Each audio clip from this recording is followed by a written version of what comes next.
Teman-teman, 1 minggu terakhir ini IHSG kita itu pergerakannya diwarnai dengan konglomerasi saham-sahamnya Bakri. Jadi awalnya ini dimulai dari saham ALII yang baru IPO lalu menjadi ultra bagger ya dari 200 lebih sampai 800 lebih pada saat video ini dibuat. Dan itu hanya dalam waktu kurang 1 bulan. Luar biasa ya. Coba kita perhatikan, ini memang masyarakat ya atau para investor memang fokusnya itu di underwriternya si KI yaitu our best friend ya. Kenapa saya bilang our best friend? Karena rata-rata saham yang dikawal sama supir KI ini ya hasilnya seperti ini ya, rally-nya nggak ada henti-hentinya dan tidak terkecuali dengan saham ALII ya, naiknya juga langsung multi bagger. Lalu mungkin teman-teman ada yang bertanya, apa hubungannya ALII ini dengan Bakri ya? Nah teman-teman mungkin fokusnya terlalu ke underwriternya sampai lupa di dalam ALII ini ada nama Bakri ya, teman-teman bisa perhatikan. Dan itu permulaannya, saham-saham Bakrinya itu masih yang lainnya tidur nih. Lalu seperti biasa segala sesuatu itu kan sudah terencana supaya momentumnya itu tercipta. Mulailah stage kedua, yaitu muncul berita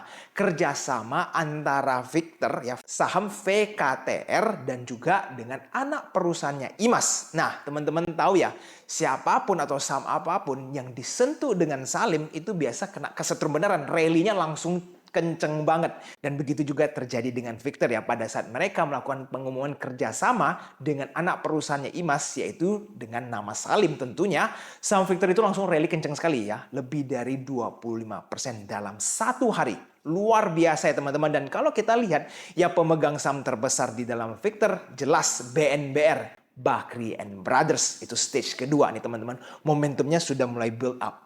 Lalu teman-teman, momentum ketiga yaitu adalah saham BNBR itu sendiri yang sudah lama bertengger di angka 50 mulai bangkit nih teman-teman, lihat ya. Langsung sahamnya sempat rally mencapai 56 ya, tertinggi 56. Nah tapi teman-teman perlu tahu kenapa BNBR ini bisa sampai di 50 tertidur cukup panjang. Karena kalau kita perhatikan dari sisi valuasi ya, BNBR ini memang cukup mahal ya, price earningnya puluhan lebih ya, hampir 50. Dan kita lihat dari PBV juga di atas 4. Wajar sekali untuk harga saham ini tertidur di 50 karena memang valuasinya mahal. Tapi yang namanya momentum pada saat tercipta ya, BNBR pun ikut keangkut ke atas. Nah dan teman-teman lucunya lagi nih IHSG ya, banyak retail ini namanya menggunakan ilmu cocokmologi. Kenapa saya sebut cocokmologi? Karena saham yang nggak ada hubungannya dengan Salim pun ya, UNSP ada nama Bakrinya sedikit, itu juga ikut-ikutan naik. Ya teman-teman lihat, padahal ini kan sektor plantation. Kalau kita lihat secara keseluruhan ya, sektor plantation itu kan semuanya ya tertekan. Tapi UNSP dalam 2 hari terakhir ya bergerak naik juga. Karena yang namanya cocokmologi, retail berspekulasilah beli di UNSP. Ya, padahal kan Victor itu dengan Imas bekerja sama dalam bidang sektor kendaraan listrik, tapi UNSP-nya ikut-ikutan naik. Nah, jadi kalau teman-teman perhatikan saham ALII, saham VKTR, saham BNBR rata-rata mulai terjadi pergerakan yang cukup signifikan. Sekarang pertanyaan adalah apakah saham-saham ini layak untuk dibeli? Coba kita trace back kembali ya. Semua yang namanya momentum itu digunakan oleh konglomerasi. Kalau teman-teman ingat pada saat COVID, pada saat itu tuh saham-sahamnya HT dapat spotlight ya, dapat panggung di IHSG. Itu saham BABP, saham BHIT dan lainnya semua berterbangan semua. Yang berurusan dengan Pak HT itu sahamnya naik semua. Nah tetapi itu tidak bertahan lama ya. Setelah mengalami ratusan persen kenaikan ya, semuanya juga koreksi sampai hampir beberapa saham ya ke gocap. Dan itu tidak heran sih ya, karena valuasinya sangat-sangat mahal. Nah sekarang kelihatannya Bakri menggunakan timing yang sama. Mereka mencoba untuk menggunakan momentum ini untuk menaikkan saham-sahamnya. Saya tidak tahu nih apakah momentum ini akan terus bertahan. Tetapi yang saya tahu adalah saham-saham ini akan ada saatnya downtrend. Dan kalau sudah memasuki downtrend, sebaiknya teman-teman siapapun yang mempunyai posisi sebaiknya take profit atau exit ya. Karena kalau tidak bisa saja nanti kejebak ke 50. Dan mungkin jawaban yang teman-teman kepingin tahu adalah apakah saham-saham ini layak untuk dibeli ya. Saya akan fokus ke BNBR dulu ya, karena yang lain sudah pada berterbangan ya. Kalau teman-teman kejar ya paling scalping silakan. Tapi kalau untuk melihat potensial upside terbesar sementara ini ada di saham BNBR. Nah coba kita lihat lebih detail lagi ini. Sementara ini kalau untuk valuasi BNBR ini tergolong masih mahal. Jadi kalau secara fundamental ya tidak menarik sekali. Tetapi yang menarik kalau kita perhatikan dari sisi pemegang sahamnya. Kalau kita lihat dari sisi shareholder ya teman-teman, itu asing sudah mulai signifikan improve ya posisi mereka di saham BNBR ini. Dan kalau yang namanya asing dari segi perusahaan lagi ya, jangka panjangnya ya menurut saya akan menarik. Karena ini kan sudah mentok dekat 50 ya. Jadi kalau kita lihat dari sisi potensial downside ya bisa terukur ya. Nah, sekarang kalau kita lihat dari sisi broker summary teman-teman, bagaimana kondisi BNBR? Nah, ini yang menurut saya menarik. Kenapa? Karena di sisi penjualan, itu yang paling banyak berjualan adalah XC ya. Yang sangkut-sangkut ini mungkin sudah lama ngantri di 50, itu akhirnya keluar semua sampai miliaran. Yang saya tidak tahu ya berapa banyak retail yang exit di hari ini pada saat bangkit BNBR, tetapi ini menunjukkan bahwa retail keluar, big player mulai masuk ke BNBR. Nah, sekarang pertanyaannya apakah layak untuk dibeli? Menurut saya, teman-teman perlu tunggu dulu ya sampai nanti menjauhi angka 50. Kenapa? Karena kalau teman-teman beli terlalu dekat 50, tiba-tiba longsor, mungkin teman-teman lagi sibuk di luar, itu kekunci ya. Kalau udah kekunci, teman-teman sangkut semua di 50 kan capitalnya nyangkut, sayang nggak bisa dipakai untuk trading di saham lainnya. Jadi kalau nanti sudah agak jauh dari angka 50, nah teman-teman mau berspekulasi boleh. Kenapa? Karena kalau bandar mau angkut saham BNBR ini untuk the next level, itu nggak mungkin cuma 10-20%. Saya rasa akan cukup tinggi. Nah, teman-teman juga perlu perhatikan momentumnya apakah masih on point ya. Apakah LI masih dijaga, apakah VKTR masih dijaga. Dan kalau itu kedua saham masih dijaga, maka kemungkinan BNBR bisa menggunakan momentum tersebut untuk terus mendorong sahamnya ke atas. Ingat, kalau yang namanya retail sudah lepas, kita bisa berspekulasi di saham itu. Tapi kalau untuk saham BNBR, teman-teman pastikan ya sahamnya jauh dulu dari 50 baru teman-teman berspekulasi supaya tidak kekunci di angka 50.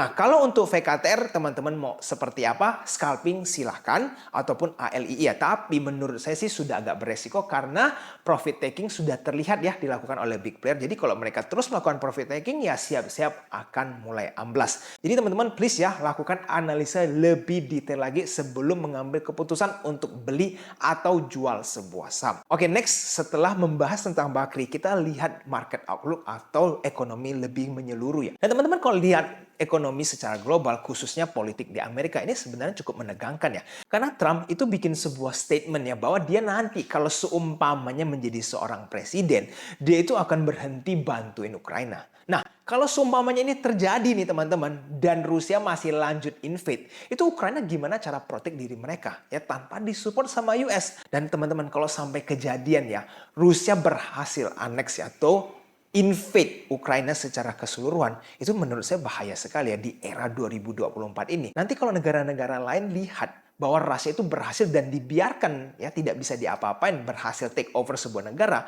Nanti kalau China mau take over Taiwan gimana? Ya kan apalagi nanti kalau Rusia bantu. Ini kan mengerikan sekali. Dan itu jangan sampai terjadi di era sekarang. Karena ekonomi sekarang aja setelah COVID itu masih sulit sekali untuk recover. Nah apalagi kalau sampai perangnya semakin lama semakin parah. Jangankan dengan Rusia Ukraina ya teman-teman, itu perang di Houthi aja sampai panas sekali, ada kapal tenggelam yang bawa amonia ya teman-teman, walaupun memang syukur nggak ada korban ya. Tapi sampai sebuah kapal begitu besar tenggelam karena kena serang, menurut saya itu ya cukup panas sekali peperangan di sana. Hopefully ya semuanya akan berhenti ya, tapi kita tidak tahu ini perang mau sampai kapan. Nah dan teman-teman tahu ya itu Amerika kan tahun ini ya pemilunya ya. Jadi ini dalam waktu dekat kita nggak tahu nih arah kemana nih peperangan ini akan berjalan. Karena saya rasa Rusia juga sudah sejauh ini tidak mungkin akan menyerah di pertengahan jalan. Nah teman-teman kita kembali ya ke Indonesia. Ini kondisi di Indonesia ini seperti apa? Teman-teman saya kepingin sharing sedikit karena saya membaca histori sedikit ya di tahun krisis 98. Sebenarnya apa sih yang terjadi di tahun 98 sampai kerusuhan begitu luar biasanya di Indonesia ya? Teman-teman coba lihat pada saat itu pemerintah tidak mampu ya menghandle kenaikan harga barang yang begitu ekstrim ya sampai terjadi demo besar-besaran dan nilai tukar rupiah itu sampai dari yang 2000 melejit belasan ribu ya, itu ngeri sekali kondisinya sampai ada gedung dibakar dan parah sekali lah kondisi di 98 itu kerusuhan. Nah teman-teman kalau di tahun 2024 ini hal apa yang kita lihat gejala-gejalanya itu mulai tidak nyaman ya. Yaitu adalah harga-harga sembako mengalami kenaikan yang sangat signifikan dan berlarut-larut ya. Coba teman-teman lihat harga beras sekarang, harga gula. Itu setiap minggu naik berapa persen. Dan ini kita nggak tahu mau sampai kapan kenaikan harga sembako ini ya. Harapan saya pemerintahan ini ya pada saat transisi nanti bisa mengakomodir dan bisa menghandle semua situasi dengan baik ya. Karena kalau tidak, nah itu yang terjadi pada saat 98 ya begitu banyak hal terjadi sampai harga naik semua dan pemerintahan tidak mampu menghandlenya dengan baik. Nah, kalau di era Jokowi ini sih saya sangat takjub ya. Karena so far ini Pak Jokowi mampu ya semua rakyat yang masih terakomodir. Tapi harapannya nanti pada saat transisi, hopefully semua juga terus berjalan dengan baik ya. Supaya semua masyarakat bisa mendapatkan sembako dan makan makanan walaupun harga terus melambung tinggi. Dan teman-teman, satu hal lagi yang perlu teman-teman ingat. Bahwa harga ini ya kemungkinan akan terus naik. Kenapa saya bilang seperti itu? Karena sekarang suku bunga aja itu sudah tinggi-tingginya. Dan teman-teman tahu ya, The Fed itu dalam tahun ini akan menurunkan suku bunga. Nah, artinya apa? Sirkulasi uang itu akan semakin besar kalau saat suku bunga mulai turun. Ya kan, harapannya kan pada saat suku bunga diturunkan ya perputaran uang akan semakin cepat. Dan kalau perputaran uang semakin cepat, ini kan akan korelasinya dengan inflasi. Ya, yang namanya inflasi kan menghitung perputaran atau peredaran uang. Jadi kalau nanti inflasi sudah mulai take off lagi, harga barang aja sekarang sudah naik. Apalagi ditambah dengan inflasi. Mau naik sampai berapa dan sampai kapan? Nah, teman-teman mungkin penasaran ya, kenapa harga sekarang sembako atau harga beras deh itu bisa naik terus ya, tanpa henti. Salah satu pemicunya yaitu El Nino. Dan itu tidak bisa menyalahkan pemerintahan ya teman-teman. El Nino ini disebabkan ya gejala alam dan semua negara itu mengalami hal yang sama. Harga beras itu terus-terusan naik. Jadi ya Indonesia juga mengalami hal yang sama. Dan PR yang paling besar adalah pemerintahannya. Kalau pemerintahan mampu menghandle itu dengan baik, maka negara itu akan damai-damai dan tentram ya. So far sih Indonesia luar biasa ya, walaupun harga semuanya naik, semua pemerintahan bisa mengcover dengan baik sehingga tidak ada keanehan atau kerusuhan-kerusuhan yang terjadi di Indonesia. Hopefully ini akan terus berlanjut ya teman-teman. Dan buktinya teman-teman, Indonesia itu so far mampu menjaga stabilitas ekonomi. Padahal kalau kita lihat Jepang itu sama UK udah masuk resesi. Malah justru Indonesia ini ekonominya cukup baik. Dan teman-teman, saya ada pertanyaan. Menurut teman-teman, apakah harga sembako akan terus mengalami kenaikan sampai akhir tahun? Kalau itu memang terjadi, itu mau naik sampai berapa tuh harga beras? Teman-teman boleh share di kolom komentar di bawah ya. Dan buat teman-teman yang ingin serius mendapatkan cuan di saham, bisa mempertimbangkan untuk mengikuti komunitas Edge Invest. Dan saya juga akan cantumkan linknya di bawah yang bagaimana cara bergabung dengan komunitas Edge Invest. Oke teman-teman, video hari ini sampai di sini ya. Jika teman-teman merasa video seperti ini enjoy untuk didengar ya, bisa tolong share video ini ke teman-teman lainnya. Dan teman-teman pastikan untuk selalu ikut Telegram Edge Invest Smart Room ya. Kita selalu mengadakan diskusi bersama tentang ekonomi luas ya, tentang saham-saham tertentu, bahkan strategi-strategi tertentu, bagaimana cara kita mendapatkan cuan di market. Nanti saya akan cantumkan linknya di bawah supaya teman-teman bisa mengikuti Edge Invest Smart Room setiap hari Minggu jam 8 malam. Oke teman-teman, sampai di sini video hari ini. Sampai jumpa di minggu depan. I'll see you again next time. Bye-bye.